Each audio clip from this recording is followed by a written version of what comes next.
Hello and welcome to the week number 4 Survivor Pod. This is Matt Brown, Steven Anders. You can find us on the Twitter machine at MattBrownM2, at Steven Anders1, and of course, all the great work over at thelines.com. Steven, we're not going to do victory laps here, but we are on to week 4 in Survivor. We have played a high variance strategy so far. It has paid off. And with that, I'm feeling pretty good considering we are down to about 37% of the total entries in a lot of these pools that are out there.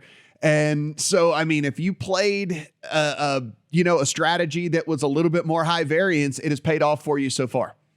For sure. This hat I'm wearing this week is not by accident. So thank you to the Cleveland Browns for taking care of business on Thursday and helping us get through another fantastic week. If you are watching this, thank you to all of you for trusting us. This video has been a hit. The column on thelines.com has been a hit.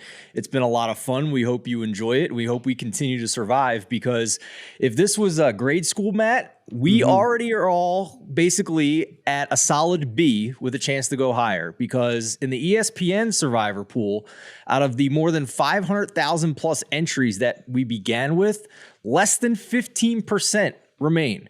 85th percentile now or better the longer we go. So we are not by any means close to the finish line, but man, oh man, the first 3 weeks really could not have gone any better for us.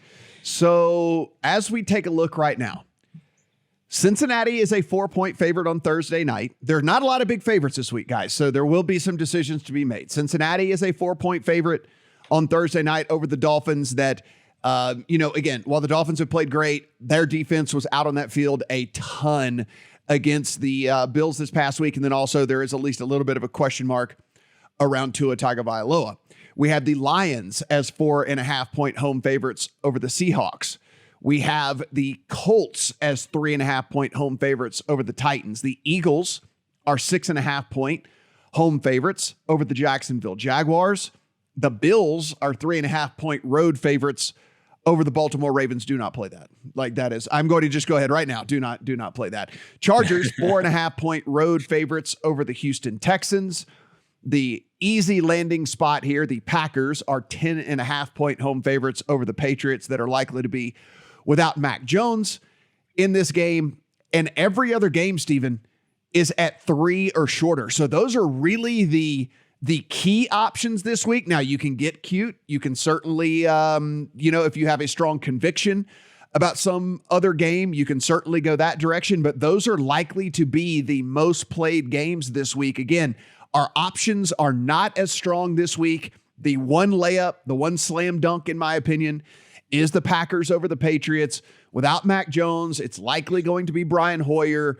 And we just know this Packers defense is actually the strong suit of this team this year as opposed to the offense. And I can't see this Patriots team getting anything going against the Packers. So, I mean, again, if we're talking just pure power ratings, no strategy involved whatsoever, the Packers are certainly at the top of the list this week.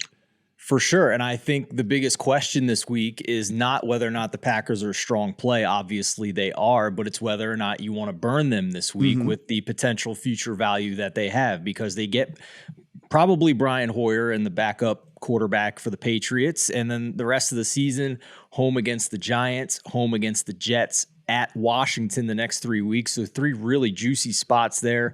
Still have another game against the Lions, which doesn't look as attractive anymore, quite honestly, with how, competent their offense looks at this point. So the rest of the season beyond that, I think this week and then the next 3 weeks, but then probably not again until week 13 when they're at Chicago. So that's the real question I have for you, Matt, is if this is the time you want to burn the Packers or if you feel confident enough in some of these others. Yeah, I mean, it's kind of, for me, unless something really opens up this week, I might play chalk this week. And only because I don't feel quite as strong about some of these other borderline plays.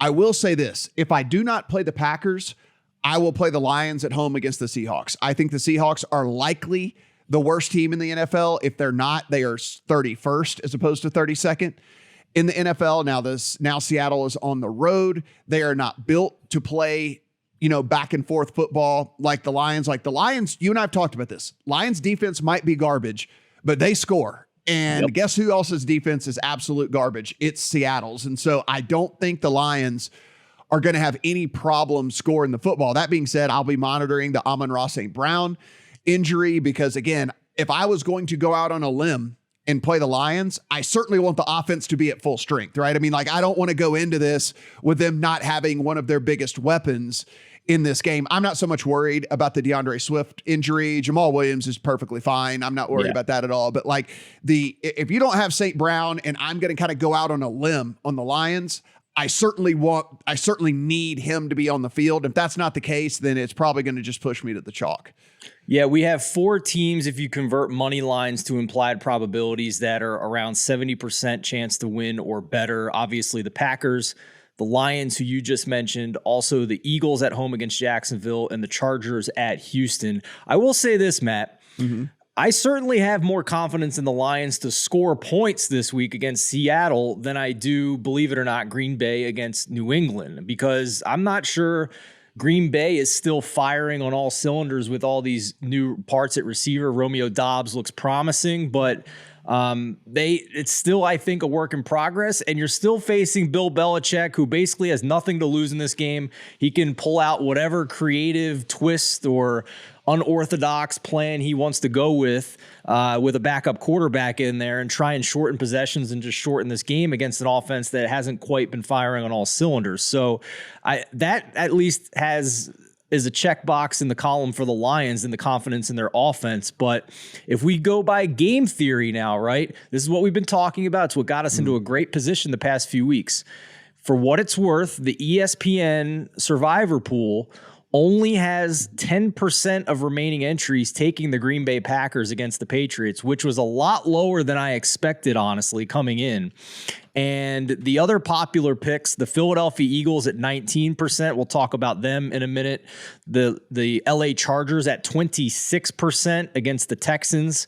I can't say I can argue with that with how bad the Texans have looked and how inept their offense has been. So that's kind of where we're at here in terms of the most popular picks. Yeah, I mean, so again, if you're in the Circa contest and you're watching this, just a reminder, Thanksgiving teams: Bills, Lions, Giants, Cowboys, Patriots, Vikings. So again, if you did want to save the Lions, I can't imagine you'd play the Lions against the Bills anyway. So I don't think that really messes with your decision if you did want to go the Lions. On Christmas Day, however, Packers and Dolphins do play. So there would at least be eliminating the Packers from your player pool if you're playing on Christmas Day. That being said, you're likely choosing one of the Broncos, Rams, or Bucks, Cardinals as it is anyway. You're probably not going to be playing Packers, Dolphins anyway, especially if the Dolphins keep up being kind of froggy, right, throughout the course of the year. You're probably not going to be playing that game anyway. So I don't know if you're really burning Green Bay per se, when you're probably picking between the Rams, Broncos, and Bucks, Cardinals anyway, and probably a much healthier Bucks team down the line as opposed to the Bucks team that you're getting today. And so, yeah, I mean, like for me, I look at this and I think the slam dunk is probably the best play, even from a game theory standpoint, because the Packers, you're getting the weakest version of.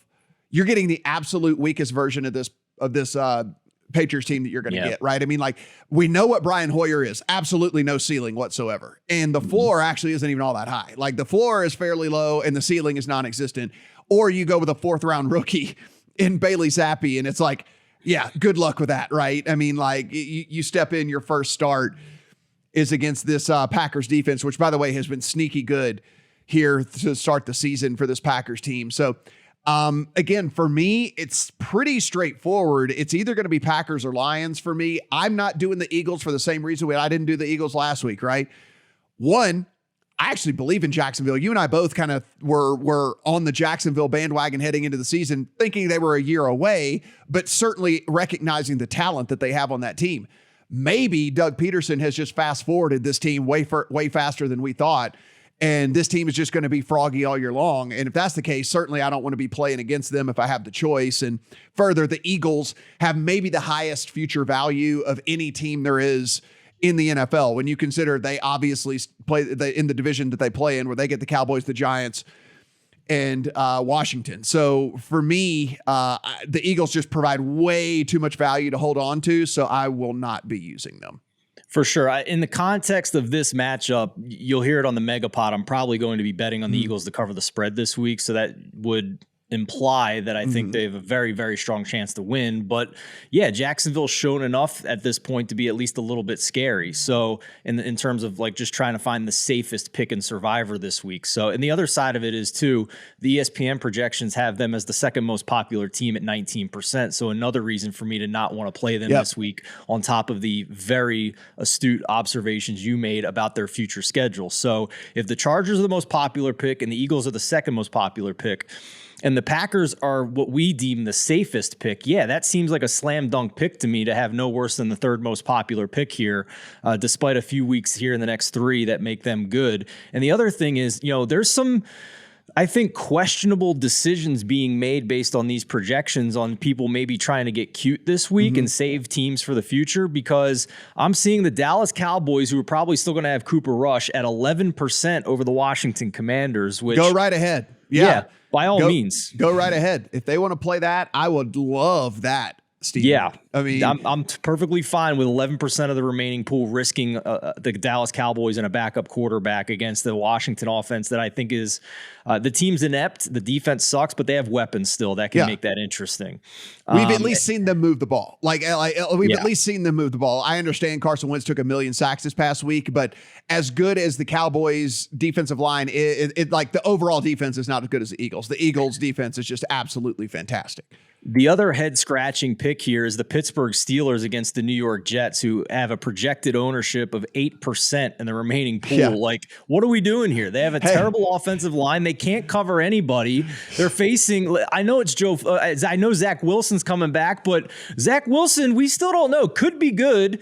I mean, you could be having the underdog with the better quarterback in this game, and he definitely has weapons to go against the Steelers secondary. Garrett Wilson, we like Elijah Moore. Corey Davis has had big games in his career, and they have great running backs in Breece Hall and Michael Carter. So if 8% wants to line up with the Pittsburgh Steelers, by all means, go right ahead. Steven, we're not doing it, man. If we were disingenuous on this, like we would be like, hey, the Steelers are the play. Like we would be like trying to knock people out this week. Just pick against the Jets. Just pick against the Jets. If we were being disingenuous, we'd be like, hey, the Steelers are the play against the Jets. Like I am, but we're not. We try to give you the absolute best information each week. And I'll tell you this. I saw this spread. I saw this line. I don't think it's correct. Like, I understand the Jets are pretty bad as well, but what in the world, in the whole world, have the Steelers shown you at all to make you have confidence enough that this team is not going to go out and lay a complete egg? I mean, like the fact that they're sitting right now as 3.5 point favorites against this Jet squad that has shown what they've shown this year tells you everything. That the Jets are going on the road into Pittsburgh, and you're not getting more than a field goal with this Jet squad. Like, I'm with you, man. That one might actually be even more risky to me than playing the Eagles over the Jags. And I'm being dead serious when I say that. I'm not even joking. Like, I think the Jags have enough on offense and enough on defense that they could make the Eagles' life pretty dangerous, like pretty sticky. That being said, I think the Jets can win this game. I'm not even just like joking around. Like, I think the Jets could win this game. That will not be a play for me, and I would not recommend that for anybody unless you have, look, if you got 5 entries left, then maybe if you want to be like super contrarian and whatever and try to sneak one through, like that might be the case. But for people with only 1 or 2 left, I would not be burning anything on the Steelers. 100%. And stay tuned to the Megapod Friday, because this game might be involved in one of our hosts' money line underdog parlays for this week, maybe an alt line.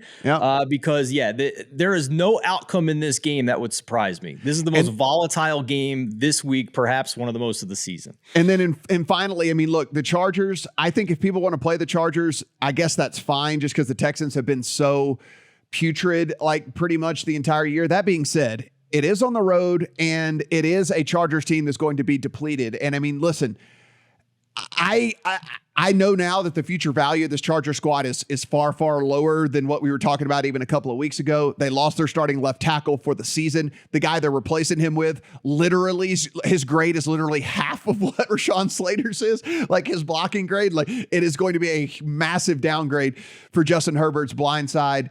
You still have the Keenan Allen thing looming and lingering. Joey Bosa's not going to be out there for the Chargers. So, I mean, look, it can't get worse. I'll put it this way. It can't get worse for the Chargers if you hold on to them. It probably can only get better for you. And so with that, that's the reason why I wouldn't play them this week. That being said, I think they'd probably be third on my list this week. If I had to play, if I had to play 3 different teams this week, they would probably be third for me. Won't be on my list for 2 reasons. The first is future value and the chance to get healthier because week 7, they still have a home game against Seattle. Week 9, they're at Atlanta. So, and you got to think about week 7, Keenan Allen is at least least back out there like at full strength, right? I mean, like they're going to be upgraded no matter what just by having their best receiver back out there. The second reason is they lost to the Texans last year and gave up 41 points. And now they're going to be the most popular pick this week.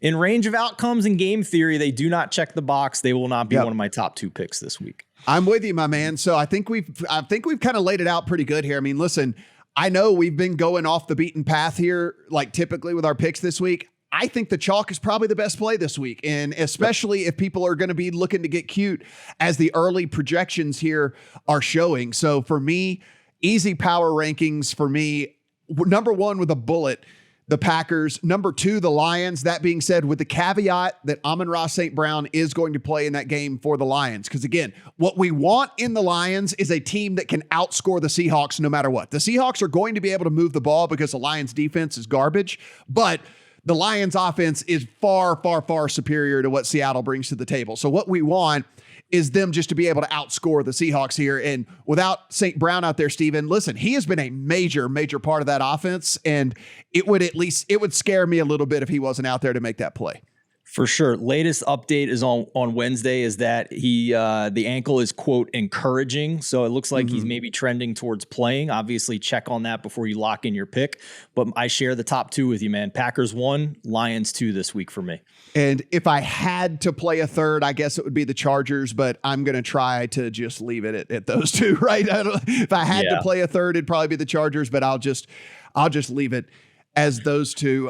Guys, as always, everything we do, absolutely free. So we really do appreciate it. If you hit that subscribe button, listen, this channel blowing up, exploding is thanks to you guys out there. We're trying to bribe you into helping us out here as well. We're giving you gift cards, free money, free swag, all the different stuff like that for just being a subscriber here on the channel. You get into those contests and stuff like that. So we do appreciate that. If you want to follow Steven over on the Twitter machine at StevenAnders1, you want to follow me at MattBrownM2. Good luck in Survivor here in week 4.